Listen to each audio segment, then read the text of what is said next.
All right, and we are back to the Prometheus Deep Dive, a CNC podcast. Today, my co-host is Michael. We've already actually done this like 3 times, but I'll ask anyway. How you doing, Michael? I'm good. Excited to talk about this. Yeah, we ran into a lot of technical difficulties trying to record actually what was 2 other ones. But for those who also don't know, Michael is not only my brother, but he was also one of the senior production members on this season of Prometheus. So Michael's had a pretty good hand in a lot of what has happened.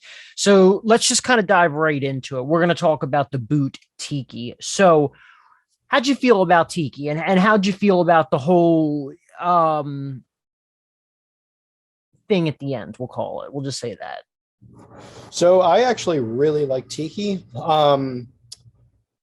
I thought he I honestly thought he played super well. Watching him in his tribe life, at least that aspect of his play, I thought he was super good with socializing. He was really well integrated in all the conversations. It was very natural. Because I would say that tribe seemed pretty cohesive, and I think he was a good part of that.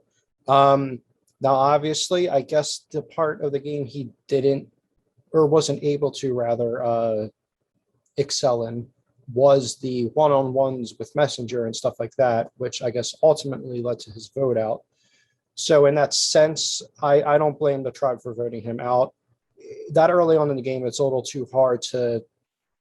It's very hard to pick someone out of that large of a group that you get along with. So, I mean, for them, it was probably the right move because I do think they're all a group of gamers. So yeah, it sucks to see him go because I really like him. I think he's a great person, a great character on screen to watch. But you know, it is what it is. Yeah. Sorry, Gab. Go ahead. Go ahead. No, yeah, absolutely. I completely agree. I mean, I really like Tiki not only as a person, but I do like him as a player. Yes, his social game was good. I think while that tribe did actually get along really well, and I think definitely in the beginning they were probably my more favorite tribe to view just because they were very entertaining and they did get along. I do think that Tiki would have had better long-term and strategic integration on the Primordials tribe. Especially given that a lot of the stuff that happened during the Dawning, with his conversations with Andrew more specifically, I think that's in part why he would have gotten along. I mean, they talked about a lot of reality competitions. But yeah, I mean, there's a couple factors too with the Titans. We already had these messenger chats that started to form very early on, actually, which they were only allowed to use messenger in between the immunity challenges and going to the temple. So they couldn't use it at any other point. You had Zach and Caro, who were in the center of these 3-person groups, as it was shown in the episode, one with David and one with Lauren. So right there, they became the majority. So then you had the people that were, I guess, the outliers, which is Caitlin, Sam, and Tiki. But obviously we see other things, kind of at play. But once again, it then becomes a thing of like, okay, well, looking at things, you have Caitlin who really missed the beginning, and you have Tiki, who is essentially not a female, because as we obviously know from Zach, he is notorious for working with women and pretty much like only women. So, which it's an interesting style of gameplay. You're kind of like limiting yourself on potential allies to get you to the end, but I mean, he won his last game, so it worked once.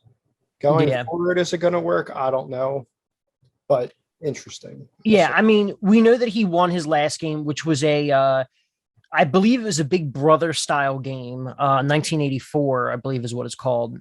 So he won that one, but also, I mean, there is a fair amount of luck involved in these games. Sometimes if you play enough games, you're bound to win one of them. But anyway, it's interesting though, because I've noticed in the org community, Zach's not the only one that does that. I've actually met a number of people that they will purposely ignore all other demographics without getting into like too much detail. But yeah, I mean, so like in Zach's scenario, though, he primarily works with women. There are certain people that only work with this demographic and certain people that only work with that demographic. And it's really stupid. I say generally, it's pretty stupid. I played a game somewhat recently where two players did a similar thing. Once they finally got to the end in a 3-person, a final 3, the entire jury grilled one of the final 3 and was like, yo, you completely ignored all of us because you don't work with us. And once again, not trying to air anyone out, and it's kind of hard to talk about it specifically, but it's really stupid. It's a horrible, strategic gameplay move, whatever.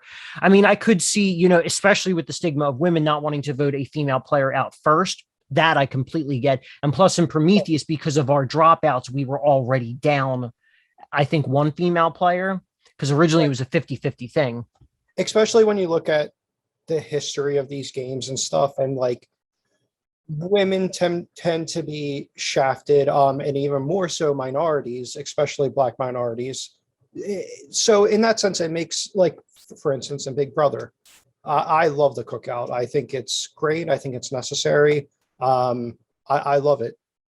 All right. Well, we're still experiencing technical issues, so God knows how, if any of this has even made it the past like 10 minutes we've been talking.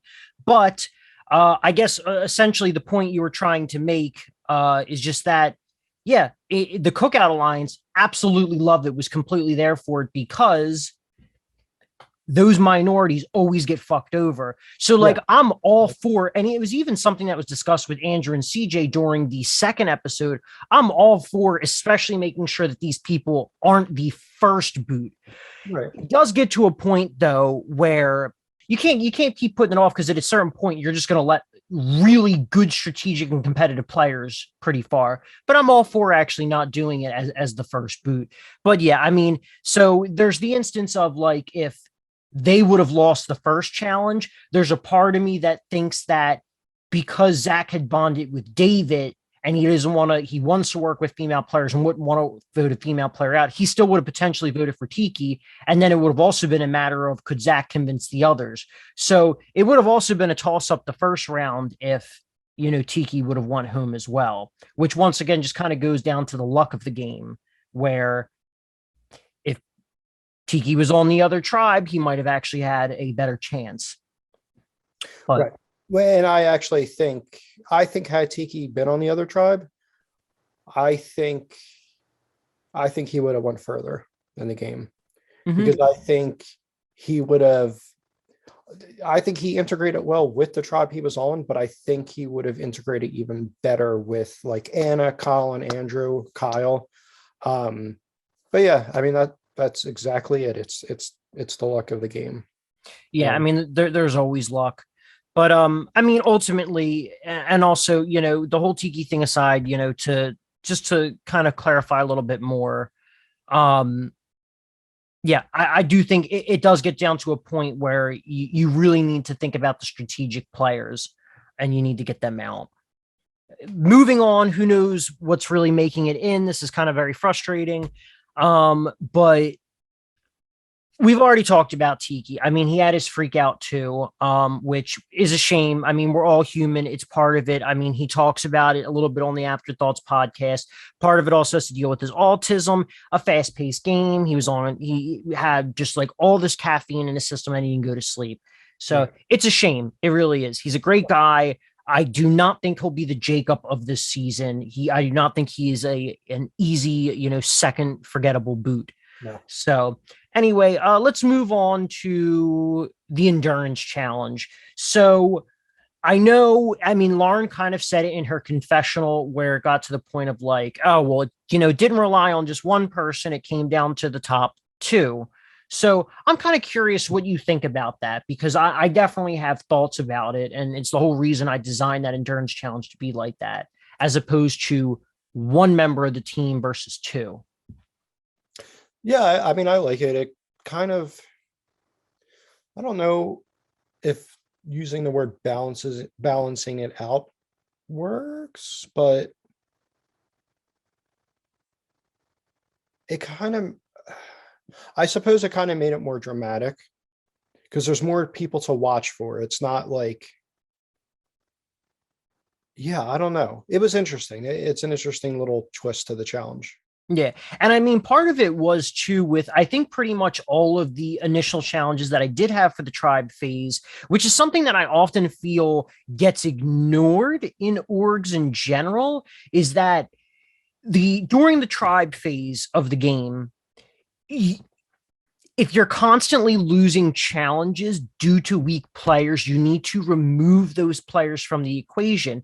Oftentimes, people will stick with the social and strategic side, which makes sense because that is part of the game and is very important for when you get to the merge. But also at the same time, if you just keep weak players around due to good social bonds, you're just going to constantly keep just removing people from the game. So it's the whole purpose of it is to try and force people to kind of think of who are our weaker links. And we've already had 3 challenges at this point for 2 boots. So it's something that we'll probably continue to see. And if I continue to do more seasons of Prometheus, it's something else that you'll continue to see as well. Yeah. So before we get on to the Titans, let's kind of talk about the Primordials. How are you feeling about the Primordials this round? Oh, I really enjoyed their content actually. I think they're a great group of people. I love Mara. She's just such a joy to watch on screen. And I love that she kicked butt in that challenge too. Like she did really well. So it's always good to see the older woman mom type do well. I was also really impressed with Anna and Colin because they seem to have a grasp of not only what's going on with their tribe, they also seem to have kind of the majority between themselves. Like they appear to be each other's number one ally, and they kind of have the others roped in with them. So I'm impressed with the both of them too. And then Andrew and Kyle, they're great. They're great people. I love watching them as well. Yeah, absolutely. And I think something that definitely needs to be said is for Anna. Anna has never played an org. She's only somewhat recently, if I remember correctly, even started watching reality competitions. But she seems to pick up these strategies in the game very well based on her more recent watches of these games. And the fact that this is her first game that she herself has played in all 3 episodes so far, she has a pretty good grasp on the game. It is not often that brand new players to these games can have that grasp, you know. And Anna definitely does it. She's already presented herself as one of the more standout players of this season so far. I'd imagine that, not to really talk too much about people's past games, but Caro was probably the same way in her first season or her first game, which was the last season of Conquest. It's really not often that you can have a new player come in and have an immediate grasp of the game. So kudos to Anna. Yeah, she never said she was new. I would have just assumed she's played multiple of these games before. So yeah, very impressed with her so far. Yeah, Caro as well. Caro seems to, on her side of the tribe, have a very good grasp of everything. So yeah. Which I guess let's move on to the Titans. So even with Caro, what else do you think? Caro, I think she's great. I think she's just a very easy personality to be invested in on screen. She just talks very smoothly. Game-wise, she has, like I said, a great grasp. She seems to have a very good social game. She's definitely someone that's super easy to root for, and someone you don't want to root against. Yeah, absolutely. I mean, I've said it.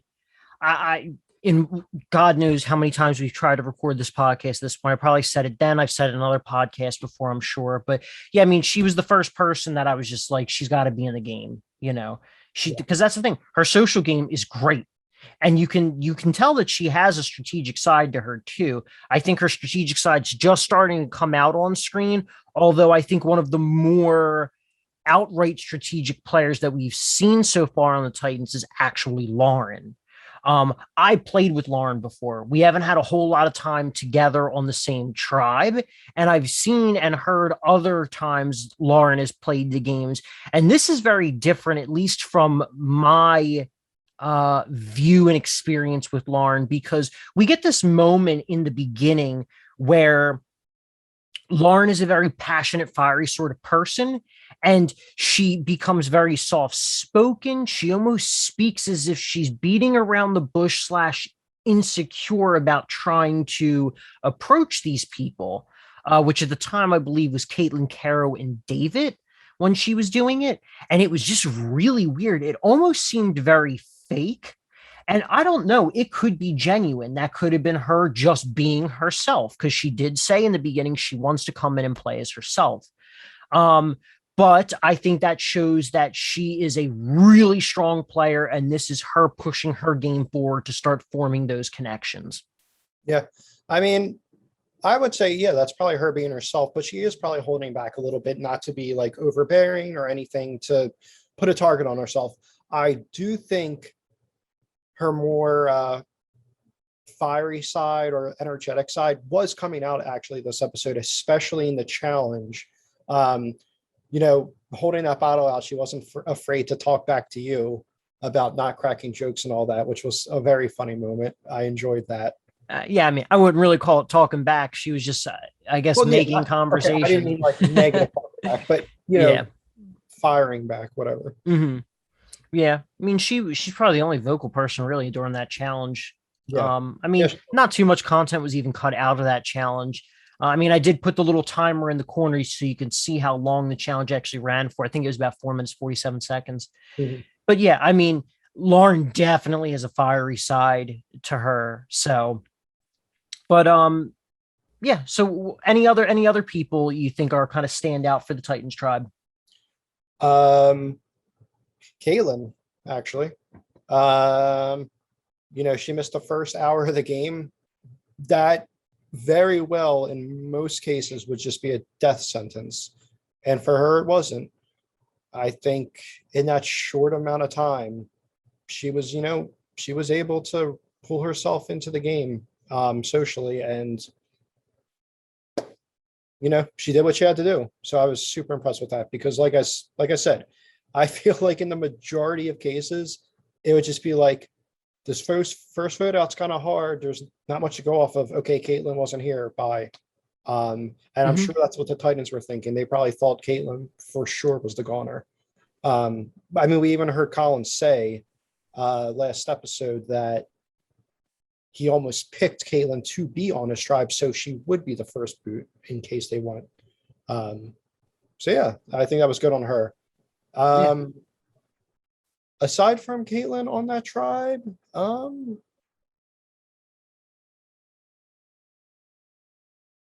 mean, we saw a little bit of Zach. I mean, Zach seemed to be playing the game.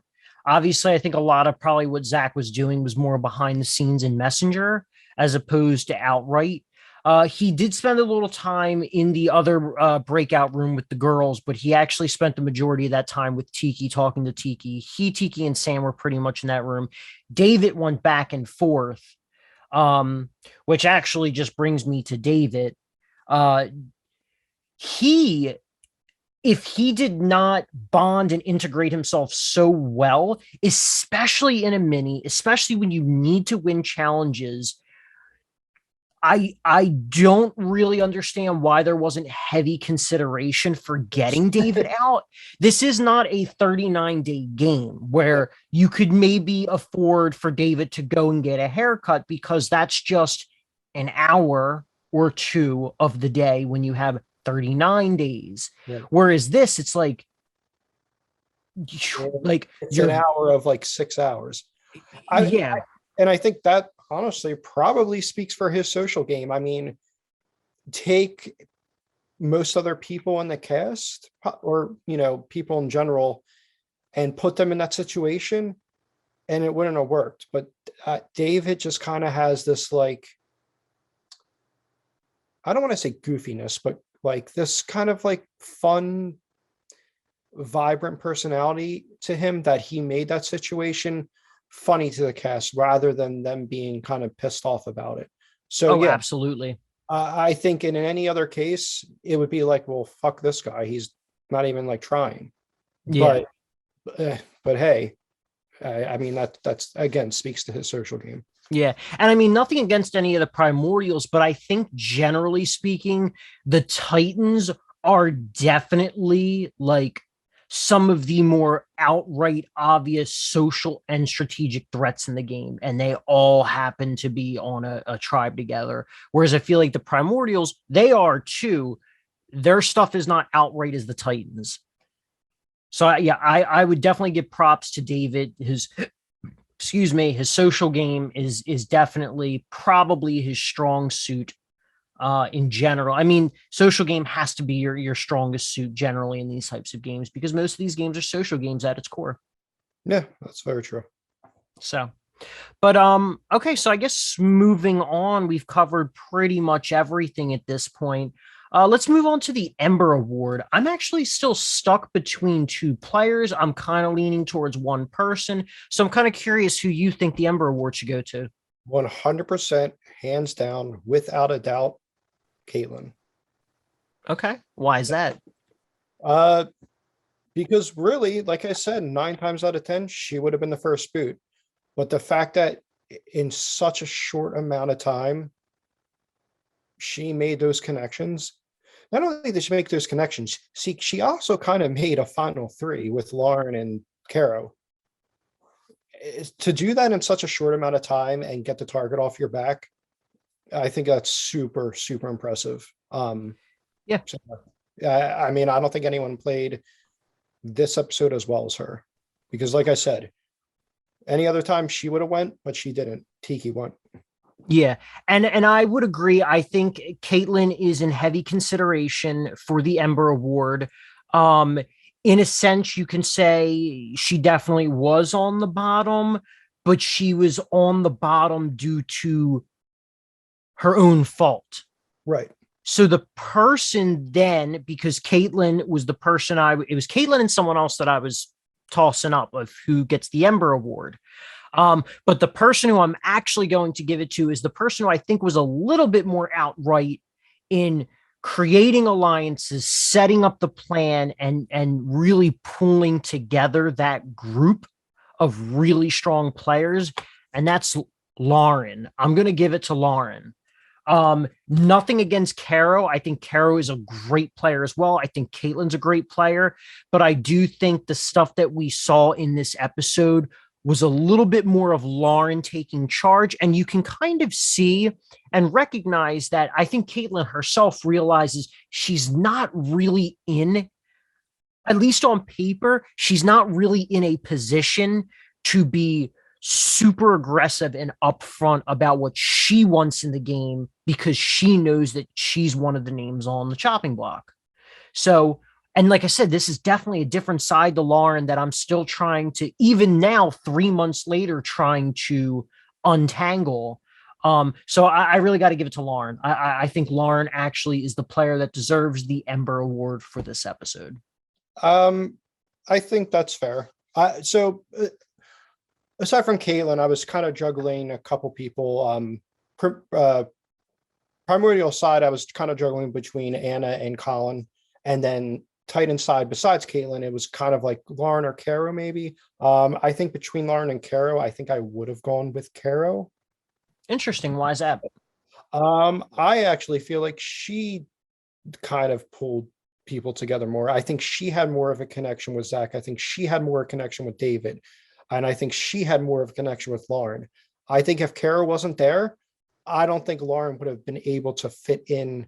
I'm not saying she wouldn't have fit in, but I think that glue that kind of has that little group together, I think it's more Caro's doing than Lauren's.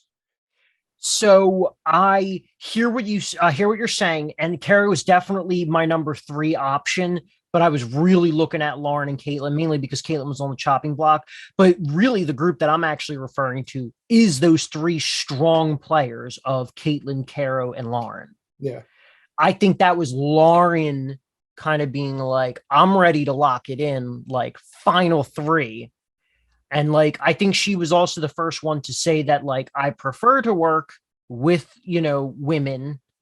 But yeah, I think they're all great. They are absolutely all great.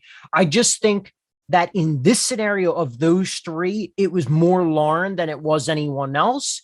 As a total of all the tribe dynamics, I do think Caro and Zach are in the center. That's fair. I'm still giving it to Caitlin though. That's fair. I mean, like I said, everyone's got their reasoning, everyone's got their own criteria. Right. But like I said, I think the primordials, we haven't had the chance to see something super big this episode, because obviously the focus is on the Titans. They didn't have to go to the temple at all. So I think the heavy considerations would be them. So I mean, if I had to go down the list, like I said, Lauren, Caitlin, Caro, if I had to choose a fourth, then it would be like Zach. But Okay. anyway, do you have any final thoughts before we conclude this? No, I'm excited for the next episode, and exciting for the next cutting floor episode too. Yeah, on Wednesday. Trying to get this out before midnight, but that is probably not going to happen at this point. Yeah. But anyway, yeah. All right. Well, on that note, thank you for coming on, Michael. I really appreciate it, despite all the technical difficulties we have fucking had for this episode. It's been going on like 12 hours now. Yeah. But anyway, thanks everyone for tuning in. Don't forget to like, comment, and subscribe, and we'll see you next time. Bye. Bye.